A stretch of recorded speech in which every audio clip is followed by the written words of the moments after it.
It was still warm, the late afternoon sun, and the city noises came muffled through the trees in the park. She put her book down on the bench, removed her sunglasses, and sighed contentedly. Morton was reading the Times magazine section, one arm flung around her shoulder. Their 3-year-old son Larry was playing in the sandbox. A faint breeze fanned her soft hair against her cheek. It was 5:30 of a Sunday afternoon, and the small playground tucked away in the corner of the park was all but deserted. The swings and seesaws stood motionless and abandoned. The slides were empty.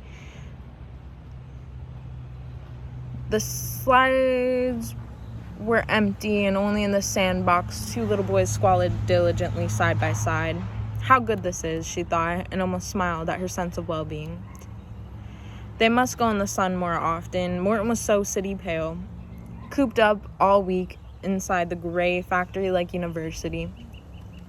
She squeezed his arm affectionately and glanced at Larry, delighting in the pointed little face frowning in concentration over the tunnel he was digging. The other little boy suddenly stood up and, with a quick, deliberate swing of his chubby arm, threw a spadeful of sand at Larry. It just missed his head.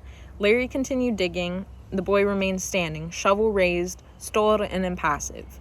No, little boy, she shook her finger at him, her eyes searching for the child's mother or nurse. You mustn't throw sand. It may get in someone else's eyes and hurt. You must play nicely in the nice sandbox. The boy looked at her in unblinking expectancy. He was about Larry's age, but perhaps 10 pounds heavier. A husky little boy with none of Larry's quickness and sensitivity in the face. Where was his mother?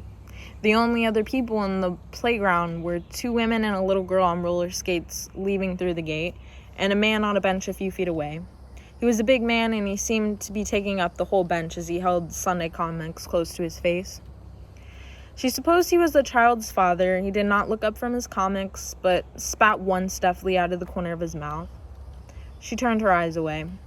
At that moment, as swiftly as before, the fat little boy threw another spadeful of sand at Larry. This time, some of it landed on his hair and forehead. Larry looked up at his mother, his mouth tentative. Her expression would tell him whether to cry or not. Her first instinct was to rush to her son, brush the sand out of his hair, and punish the other child, but she controlled it. She always said that she wanted Larry to learn how to fight his own battles. Don't do that, little boy, she said sharply, leaning forward on the bench. You mustn't throw sand. The man on the bench moved his mouth as if to spit again, but instead he spoke. He did not look at her, but at the boy only. You go right ahead, Joe, he said loudly. Throw all you want. This here is a public sandbox. She felt a sudden weakness in her knees as she glanced at Morton. He had become aware of what was happening. He put his Times down carefully on his lap and turned his fine, lean face toward the man, smiling the shy, apologetic smile that he may have offered a student and pointing out an error in his thinking. When he spoke to the man, it was with his usual reasonableness. You're quite right, he said pleasantly. But just because this is a public place... The man lowered his funnies and looked at Morton. He looked him from head to foot, slowly and deliberately. Yeah? His insolent voice was edged with menace. My kid's got just as much as a right to be here as yours. And if he feels like throwing sand, he'll throw it. And if you don't like it, you can take your kid the hell out of here. The children were listening, their eyes and mouths wide, their spades forgotten in small fist. She noticed the muscles in Morton's jaw tighten. He was rarely angry. He seldom lost his temper.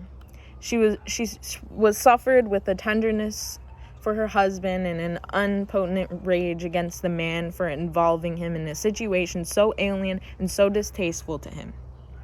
Now, just a minute, Morton said courteously. You must realize... Aw, shut up, said the man. Her heart began to pound. Morton half rose. The Times slid to the ground. Slowly, the other man stood up. He took a couple of steps forward toward Morton and then stopped. He flexed his great arms, waiting. She pressed her trembling knees together. Would there be a fight?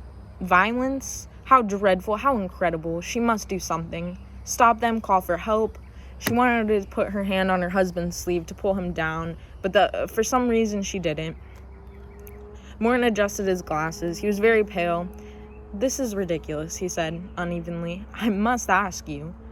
"Oh, yeah?" said the man. He stood with his legs spread apart, rocking a little, looking at Morton with utter scorn. "You and who else?" For a moment, the two men looked at each other nakedly. Then Morton turned his back on the man and said quietly, "Come on, let's get out of here."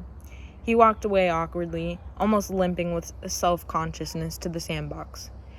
He stooped and lifted Larry and his shovel out. At once, Larry came to life, his face lost in rapt expression, and he began to kick and cry. "I don't want to go home. I want to play better. I don't want any supper. I don't like supper."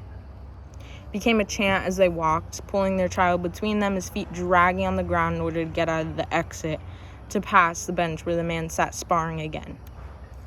Careful not to look at him, they left. Her first feelings was one of a relief that the fight had been avoided and that no one was hurt, yet beneath it there was a layer of something else, something heavy and inescapable. She sensed that it was more than an unpleasant incident.